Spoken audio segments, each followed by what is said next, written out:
সম্মানিত ভিউয়ার্স, আসসালামু আলাইকুম। সবাই কেমন আছেন? আশা করছি ভালোই আছেন। পুলিশের চাকরি প্রত্যাশীদের জন্য সুখবর নিয়ে এসেছি। পুলিশ কনস্টেবল পদে 2025 সালে নতুন নিয়োগ বিজ্ঞপ্তি প্রকাশিত হয়েছে। অলরেডি আবেদন শুরু হয়ে গেছে গত 3 মার্চ 2025 তারিখে এবং আবেদন শেষ হবে 18 মার্চ 2025 তারিখে। আমি আপনাদের প্রথম অবস্থায় সার্কুলার সম্বন্ধে একটু ধারণা দিচ্ছি। এরপর আমি আপনাদের দেখাবো কিভাবে আপনারা police.teletalk.com.bd ওয়েবসাইটে কনস্টেবল পদে চাকরির জন্য আবেদন ফর্ম ফিল আপ করবেন এবং আরো জানাবো আপনাদেরকে কিভাবে আপনারা টেলিটক সিমের মাধ্যমে পেমেন্ট সম্পন্ন করবেন। তার আগে আপনাদের কাছে আমার ছোট্ট একটি চাওয়া থাকবে, অবশ্যই আমার চ্যানেলটি সাবস্ক্রাইব করে পাশে বেল আইকনটি বাজিয়ে রাখবেন, এতে করে নতুন নতুন ভিডিওগুলো সবার আগে আপনার কাছে পৌঁছে যাবে। তাহলে চলুন প্রথম অবস্থায় আমরা সার্কুলার সম্বন্ধে একটু ধারণা নেই। আমি সার্কুলারটি একটু জুম করে নিচ্ছি, খেয়াল করেন, কাছে নিয়ে আসলাম। এখানে কি লেখা আছে প্রথম অবস্থায় খেয়াল করেন, খুবই গুরুত্বপূর্ণ একটি বিষয়। বয়স সীমা 18 হতে 20 বছর। 18 কম হওয়া যাবে না, প্লাস বেশি হওয়া যাবে না। কোন তারিখে বেশি হওয়া যাবে না সেটা জানাচ্ছি আপনাদের, খেয়াল করেন। যে সকল প্রার্থীর বয়স 18 মার্চ 2025 তারিখে বর্ণিত বয়স সীমার মধ্যে থাকবে তারা আবেদনযোগ্য মর্মে বিবেচিত হবে। এক্ষেত্রে মুক্তিযোদ্ধা, শহীদ মুক্তিযোদ্ধা ও বীরাঙ্গনার সন্তানের জন্য বিদ্যমান কোটা পদ্ধতি অনুষ্ঠিত হবে। অর্থাৎ বয়স সীমা হতে হবে আপনার 18 মার্চ 2025 তারিখে 18 বছর হতে 20 বছরের ভিতরে। এর নিচে হওয়া যাবে না, এর উপরে হওয়া যাবে না। তাহলে চলুন এখন পরবর্তী স্টেপে কি আছে। শিক্ষাগত যোগ্যতা এসএসসি অথবা সমমানের পরীক্ষা উত্তীর্ণ, কমপক্ষে জিপিএ 2.5 অর্থাৎ 2.5 সমান থাকতে হবে। এর কম হলে কিন্তু আপনি আবেদন যোগ্য হবেন না। এখন আসেন আপনাদের ফিটনেস সম্বন্ধে একটু আলোচনা করি।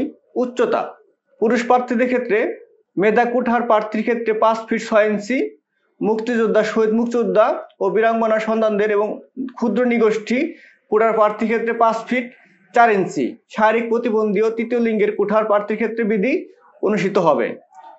নারী প্রার্থীদের ক্ষেত্রে খেয়াল করেন, মেধা কুঠার প্রার্থীর ক্ষেত্রে 5 ফিট 4 ইঞ্চি, মুক্তিযোদ্ধা, শহীদ মুক্তিযোদ্ধা ও বীরাঙ্গনা সন্তানদের এবং ক্ষুদ্র নিগোষ্ঠী কুঠার প্রার্থীর ক্ষেত্রে 5 ফিট 2 ইঞ্চি। শারীরিক প্রতিবন্ধী ও তৃতীয় লিঙ্গের কুঠার প্রার্থীর ক্ষেত্রে বিধি অনুষ্ঠিত হবে। বুকের মাপ খেয়াল করেন, বুকের মাপ মেধা ও ক্ষুদ্র নিগোষ্ঠী কোটা প্রার্থীর ক্ষেত্রে স্বাভাবিক অবস্থায় 31 ইঞ্চি এবং সম্প্রসারিত অবস্থায় 33 ইঞ্চি। মুক্তিযোদ্ধা, শহীদ মুক্তিযোদ্ধা ও বীরাঙ্গনা সন্তানদের কোটার প্রার্থীর ক্ষেত্রে স্বাভাবিক অবস্থায় 30 ইঞ্চি এবং সম্প্রসারিত অবস্থায় 31 ইঞ্চি।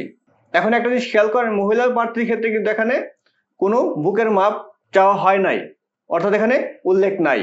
ওজন বয়স ও উচ্চতার সাথে ওজন অনুমোদিত পরিমাপের হতে হবে। দৃষ্টিশক্তি 6/6, মহিলাদের ক্ষেত্রেও 6/6 হতে হবে। এখন আসেন একটু নিচের দিকে, অনলাইনে আবেদনের নিয়মাবলী। প্রথম ধাপ, police.teletalk.com.bd এ লগ ইন করে আবেদন ফর্ম পূরণ করতে হবে। অর্থাৎ আপনাদের জন্য একটি ওয়েবসাইট অ্যাড্রেস দেওয়া হয়েছে, সেটা হচ্ছে police.teletalk.com.bd। এই ওয়েবসাইট ঢুকে আপনাদের আবেদন করতে হবে। আমি আপনাদের দেখিয়ে দিব কিভাবে আবেদন ফর্ম ফিল আপ করবেন, দেখিয়ে দিব, তারপরও অ্যাড্রেসটা আপনারা মনে রাখার চেষ্টা করবেন। আবেদনের সময় 3 মার্চ 2025 সকাল 10 ঘটিকা হতে 18 মার্চ 2025 রাত 11:59 পর্যন্ত চলবে। অর্থাৎ অলরেডি শুরু হয়েছে, শেষ তারিখ হলো 18 মার্চ রাত 12টা পর্যন্ত। আবেদন ফর্ম পূরণ করার পরে যোগ্য প্রার্থী একটি ইউজার আইডি পাবেন। উক্ত ইউজার আইডিতে আবেদন ফর্ম পূরণের 48 ঘন্টার মধ্যে যে কোনো টেলিটক প্রিপেইড মোবাইল নম্বর হতে 40 টাকা সার্ভিস চার্জ অফারের যোগ্য বাবদ জমা দিতে হবে। অর্থাৎ আপনি যে টাইমে আবেদনটা করলেন সেই টাইম হতে পরবর্তী 48 ঘন্টার ভিতরে আপনাকে 40 টাকা টেলিটক সিমের মাধ্যমে পেমেন্ট সম্পন্ন করতে হবে। আর একটা গুরুত্বপূর্ণ বিষয় হচ্ছে, অনলাইনে আবেদনপত্রে প্রার্থীর স্বাক্ষর দৈর্ঘ্য 300 ইন্টু প্রস্থ 80 পিক্সেল ও রঙিন ছবি দৈর্ঘ্য 300 ইন্টু প্রস্থ 300 পিক্সেল স্ক্যান করে নির্ধারিত স্থানে আপলোড করতে হবে। অর্থাৎ আবেদনের শেষ পর্যায়ে আপনাদের কাছে একটি ছবি এবং স্বাক্ষর হবে। অবশ্যই ছবি এবং স্বাক্ষরটি পূর্বেই আপনার মোবাইল বা কম্পিউটারে রেডি করে রাখবেন নির্দিষ্ট মাপ অনুযায়ী। দ্বিতীয় ধাপ, প্রত্যেক প্রার্থীকে তার ইউজার আইডি ব্যবহার করে কমপক্ষে 40 টাকা ব্যালেন্স রয়েছে এমন টেলিটক প্রিপেইড মোবাইল নম্বর হতে 2টি SMS সেন্ড করতে হবে।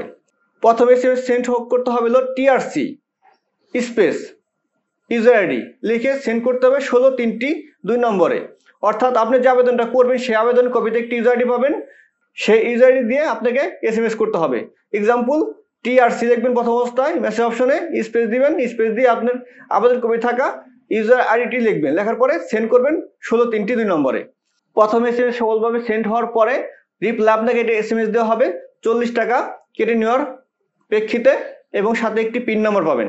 যদি আপনি সম্মত থাকেন তাহলে আপনি দ্বিতীয় এসএমএস করবেন, example TRC space yes space pin number. আপনার এসএমএস এ যে পিন নাম্বারটি আসবে সেই পিন নাম্বার লিখে সেন্ড করবেন আবারও 16-3-2 নম্বরে। সেন্ড করার পরে ফিরতি আরেকটি আপনি এসএমএস পাবেন, সেই এসএমএস এ কনগ্রাচুলেশন লেখা থাকবে এবং আবেদনকারীর নাম থাকবে, তারপরে আপনার একটি ইউজার আইডি একটি পাসওয়ার্ড থাকবে। অবশ্যই আপনি ইউজার আইডি পাসওয়ার্ডটি যত্ন সহকারে সংরক্ষণ করবেন, ভবিষ্যতে কাজে লাগবে। তাহলে চলুন এখন আমরা দেখে আসি কিভাবে আপনারা আবেদন ফর্মটি অনলাইনের মাধ্যমে ফিল আপ করবেন, অর্থাৎ আবেদন ফর্ম কিভাবে আপনারা ফিল আপ করবেন সে বিষয়ে আপনাদের একটি ধারণা দিই। প্রথমে চলে আসবেন আপনার হাতে থাকা মোবাইল বা কম্পিউটার যে কোনো একটি ইন্টারনেট ব্রাউজারে। আমি আমার কম্পিউটার থাকা গুগল ক্রোম ব্রাউজারটি ওপেন করে নিচ্ছি, খেয়াল করেন।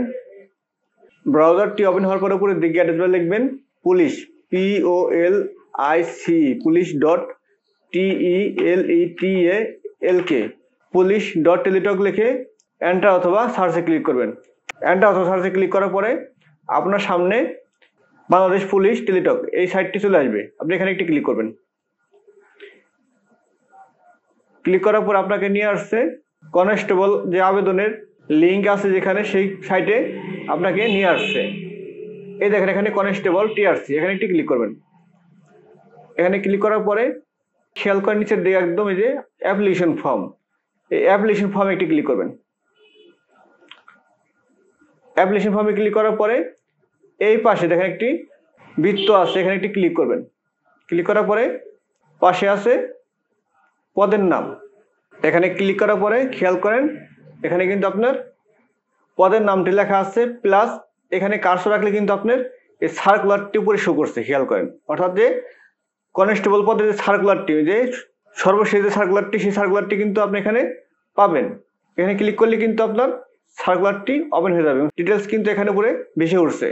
আপনি এখানে ক্লিক করলে কিন্তু আপনি সার্কুলারটি ডাউনলোড করে আপনার মোবাইল বা কম্পিউটারে সংরক্ষণ করতে পারেন। যেহেতু আমার কাছে সার্কুলারটি আছে তাহলে আমি এখানে ক্লিক করলাম না, ক্লিক না করে আমি সরাসরি এই যে নেক্সট এখানে ক্লিক করলাম। ক্লিক করার পরে আমার সামনে কিন্তু কনস্টেবল পদের যে ফর্মটি, অনলাইন ফর্মটি সেটা চলে আসছে। এখন খেয়াল করেন আমি আপনাদের দেখাবো বিস্তারিত কিভাবে আপনি ফর্মটা ফিল আপ করবেন। আরেকটা জিনিস আপনারা খুব ভালো মতো খেয়াল করবেন, এই যে স্টার মার্ক যেগুলা, এগুলো কিন্তু আপনাকে অবশ্যই কম্পালসারি ফিল আপ করতে হবে। লাল স্টার মার্ক করা যেগুলা, স্টার মার্ক ব্যতীত যেগুলো আছে সেগুলো ফিল আপ করলে হবে, না করলে হবে, কিন্তু অবশ্যই আপনাকে স্টার মার্কের তথ্যগুলো অবশ্যই ফিল আপ করতে হবে। আমি একটু জুম করে নিচ্ছি আপনার দেখানোর সুবিধার্থে।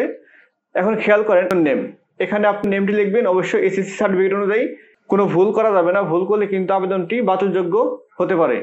এই জন্য অবশ্যই সঠিক তথ্য দিবেন, ফাদার্স নেম সার্টিফিকেট অনুযায়ী, মাদার্স নেম সার্টিফিকেট অনুযায়ী, যেভাবে লেখা আছে ঠিক সেভাবে লিখবেন। ভুল থাকলে ভুল লিখবেন, সঠিক থাকলে সঠিক লিখবেন। ইচ্ছা করলে আপনি চেঞ্জ করতে পারবেন না, যেমন তাই লিখতে পারবেন না।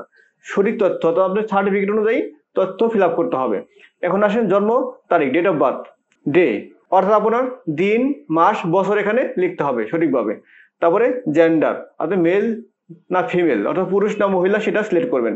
তারপরে রিলিজিয়ন, আপনি ধর্ম কোনটা সেটা এখান থেকে আপনি সিলেক্ট করবেন, বাধ্যতামূলক এটা করতে হবে, কিন্তু এটা বাদ দেওয়া যাবে না। এখন আসি নিচের দিকে ব্লাড গ্রুপ, রক্তের গ্রুপ, আপনার যে রক্তের গ্রুপ সেটা আপনি এখান থেকে সিলেক্ট করে দিবেন, যে আপনার কোনটা সেটা আপনি এখান থেকে সিলেক্ট করে দিবেন। তারপর আসেন কুঠা, আপনার কোনো কুঠা আছে কিনা, অর্থাৎ মুক্তিযোদ্ধা বা উপজাতি, অর্থাৎ এখানে যে কোঠাগুলো আছে সেটা আপনি থাকে আপনি এখানে সিলেক্ট করে দিবেন, আর না থাকলে জেনারেল সাধারণ এটা ক্লিক করে দিবেন। ক্লিক করার পরে হাইট এবং ওয়েট, সঠিক উচ্চতা এন্ট্রি করার জন্য বলা হলো, অন্যথায় আবেদনপত্র বাতিল বলে গণ্য করা হবে। আপনি সঠিক তথ্য দিয়ে আবেদন করবেন। এখন আসেন এখানে ফিট, ফিট বলতে বোঝানো হয়েছিল আপনি কয় ফিট উচ্চতা, 5 ফিট 6 ফিট 7 ফিট বা 5 ফিট 5 ইঞ্চি বা 5 ফিট 6 ইঞ্চি, যেটা আপনার মাপ সেটা আমি লিখে দিলাম। 7 লেখার পরে পাশে ওয়েট, আপনার কত কেজি ওজন সেটা এখান থেকে আপনি সিলেক্ট করবেন, আপনি যা সেটা দিবেন। মনে হচ্ছে 54 কেজি দিলাম, আপনার যেটা সেটা আপনি দিবেন। তবে ন্যাশনালিটি বাংলাদেশি, বার্থ রেজিস্ট্রেশন, যাদের আইডি কার্ড নাই তারা বার্থ সার্টিফিকেট আবেদন করতে পারবেন, আর যাদের আইডি কার্ড আছে তারা ইচ্ছা করলে দুইটা ইস্যু করতে পারবেন। জন্ম নিবন্ধন হাইড রেখেও আইডি কার্ড নাম্বার দিয়ে আবেদন করা যাবে, অর্থাৎ যাদের আইডি কার্ড আছে তারা আইডি কার্ড দিবেন, আর যাদের জন্ম নিবন্ধন আছে প্লাস আইডি কার্ডও আছে সেক্ষেত্রে যে কোনো একটি দিলে হবে। মেটাল স্ট্যাটাস, আপনি মেরিট না আনমেরিট, অবশ্যই আপনাকে সিঙ্গেল হতে হবে। মেরিট হলে আপনার কিন্তু চাকরি পাওয়ার কোনো সুযোগ নাই। এখন আসে নিচে দিয়ে খেয়াল করেন প্রেজেন্ট অ্যাড্রেস এবং পার্মানেন্ট অ্যাড্রেস। অর্থাৎ এখানে আপনার প্রেজেন্ট অ্যাড্রেসটা এখানে লিখবেন। প্রেজেন্ট অ্যাড্রেসে পিতা অথবা মায়ের নাম লিখতে পারেন। আপনার বর্তমান যে গ্রাম সেই গ্রামটি লিখবেন। তারপরে ডিস্ট্রিক্ট সিলেক্ট করে দেবেন, এখান থেকে আপনার যেটা সেটা দেবেন। আমি দিলাম মানিকগঞ্জ, MANIK, মানিকগঞ্জ দেওয়ার পরে মানিকগঞ্জ সিলেক্ট হওয়ার পরে খেয়াল করেন উপজেলা সিলেক্ট করতে হবে। আপনি কোন উপজেলায় বসবাস করেন সেই উপজেলা সিলেক্ট করবেন। আমি দিলাম হরিরামপুর। তারপরে পোস্ট অফিস, আপনার যে পোস্ট অফিস সেটা আপনি সিলেক্ট করবেন। আমি দিলাম ঝিটকা। Post code 1831। আপনার যেটা সেটা আপনি দেবেন। খেয়াল করেন, আমি নমুনা দেখাচ্ছি আপনাদের কিভাবে ফিল আপটা করবেন। এই দুইটা অ্যাড্রেস যদি আপনার সেম হয় মোড়ায় এবং এই মোড়ায় কি হয়, তাহলে দুইবার লেখার দরকার নাই, শুধু এখানে সেম অ্যাজ প্রেজেন্ট অ্যাড্রেস এখানে ক্লিক করলে কিন্তু দুইটা অ্যাড্রেস সেম হয়ে যাবে। এখন আসেন মোবাইল নম্বর। আপনার যে পার্সোনাল মোবাইল নম্বর যেটা অল টাইম খোলা থাকে এবং সচল থাকে সেই নাম্বারটা আপনি এখানে ইউজ করবেন। কোনো ভুল নাম্বার দেওয়া যাবে না। একই নম্বর দুইবার লিখবেন। প্রথম অবস্থায় এখানে লিখবেন এবং কনফার্ম মোবাইল নাম্বার এখানটায় লিখবেন, কারণ এখানে সব তথ্য আদান প্রদান হবে। আপনাকে যাবতীয় মেসেজ এখানে প্রেরণ করা হবে। অবশ্যই যে সিমটা আপনি অল টাইম খোলা রাখেন সেটা আপনি ব্যবহার করবেন। এখন আসে নিচের দিকে খেয়াল করেন SSC এবং HSC দুটো অপশন কিন্তু দেওয়া আছে। যদি আপনার ইন্টার থাকে তো ইন্টার অ্যাড করতে পারবেন, কিন্তু আপত্তি নাই, কিন্তু SSC কিন্তু আপনার কম্পালসারি দিতে হবে। এখন আসেন এক্সামিনেশন SSC। এখান থেকে আপনি SSC বা দাখিল যার যেটা আছে সেটা সিলেক্ট করবেন। করার পরে বোর্ড দিবেন ঢাকা, রোল নাম্বার যার যেটা আছে সেটা দিয়ে দিবেন, রেজিস্ট্রেশন নাম্বার আপনার রেজিস্ট্রেশন নাম্বার দিবেন। তারপরে রেজাল্ট, আপনার রেজাল্টটা কি, GPA, এখানে এটা ক্লিক করবেন। ক্লিক করার পরে আপনি এখানে দিবেন আপনার পয়েন্ট, আপনি কত পয়েন্ট পাইছেন সেটা এখানে উল্লেখ করবেন। তারপর আছে গ্রুপ, আপনি কোন গ্রুপে সেটা এখান থেকে সিলেক্ট করে দিবেন। তারপর পাসিং ইয়ার, আপনার পাসিং ইয়ার কত, আপনার পাসিং ইয়ারটা সঠিকভাবে এখানে লিখবেন। আপনি যে সালে পাস করছেন সেই পাসিং ইয়ারটা এখানে লিখে দেবেন। সেই পাসিং ইয়ারটা এখানে সিলেক্ট করে দিবেন। আমি দিলাম 2024 সাল। এখন যদি আপনি ইন্টার থাকে তাহলে এটা ফিল আপ করবেন, আর না থাকলে না দেওয়ার দরকার নেই। এখন আসলে স্কেল, যদি আপনি কোনো স্কেল থাকে কোনো কিছুতে আপনি অভিজ্ঞতা সম্পন্ন হন বা পারদর্শী হন তাহলে আপনি এখানে একটা ক্লিক করবেন। ক্লিক করার পরে আপনি এটা কিন্তু সচল হবে। সচল হওয়ার পরে টাইপ অফ স্কিল এখানে ক্লিক করবেন। ক্লিক করবে কিছু অপশন পাবেন এখান থেকে, ইলেকট্রিক্যাল ওয়ার্ক, তারপরে আপনার driving, auto, mechanical work, computer literacy, nursing, sports, others. আপনার যেটা আছে সেটা আপনি সিলেক্ট করতে পারেন। যদি কম্পিউটার লিটারেসি থাকে সেটা আপনি ক্লিক করে দিবেন, তাতে আপনার জন্য ভালো। এবং পার্টিকুলার অর্থাৎ কম্পিউটার সম্বন্ধে আপনাকে সেখানে লিখতে হবে। লেখার পরে খেয়াল করেন এই ভেরিফিকেশন কোড, এই যে এখানে কোডটি আছে এই কোডটি আপনাকে সঠিকভাবে লিখতে হবে এই পাশের ঘরে। যদি কোনো ভুল দেখেন তাহলে কিন্তু এটা সাবমিট হবে না। অবশ্যই সঠিক তথ্য এখানে ফিল আপ করবেন। অর্থাৎ এখানে যেভাবে আছে ঠিক সেইভাবেই আপনাকে লিখতে হবে। এই পাশে কোনো ভুল দিলে কিন্তু এটা নিবে না। ঠিক ছোট বড় যেভাবে থাকবে ঠিক সেভাবে লিখতে হবে। লেখার পরে খেয়াল করেন নিচের দিকে the above information is correct, অর্থাৎ এখানে যে আপনি যে তথ্যগুলো দিলেন সব তথ্য আপনি জেনে শুনে সঠিকভাবে দিয়েছেন, কোনো ভুল তথ্য দেন নাই সে বিষয়ে আপনি এটা অঙ্গীকার দিচ্ছেন। এখানে খেয়াল করেন, তার জন্য এখানে এটা ক্লিক করবেন। ক্লিক করার পরে এই নেক্সটে চাপ দিবেন। নেক্সটে চাপ দেওয়ার পরে ছবি আপলোড করতে হবে এবং প্রিভিউ আসবে, সেই প্রিভিউটা ভালো যাচাই বাছাই করে নিয়ে তারপরে আপনি ফাইনালি সাবমিট করবেন। যদি কোনো ভুল শব্দ থাকে তাহলে আপনি এডিট অপশন ক্লিক করে ব্যাগে এসে আবার নতুন করে এডিট করে সাবমিট দিতে পারবেন। অবশ্যই ভুল তথ্য নিয়ে কোনো ফাইনালি সাবমিট দিবেন না। আমার এই ভিডিওটি যদি আপনার ভালো লেগে থাকে তাহলে অবশ্যই লাইক কমেন্ট শেয়ার করতে ভুলবেন না। আপনার একটি লাইক, একটি কমেন্ট, একটি শেয়ার, একটি সাবস্ক্রাইব আমাকে আপনাদের জন্য আর নতুন নতুন ভিডিও বানাতে উৎসাহ যোগাবে। ধন্যবাদ, ভালো থাকবেন। আবার আসবো আপনাদের জন্য নতুন কোনো ভিডিও নিয়ে।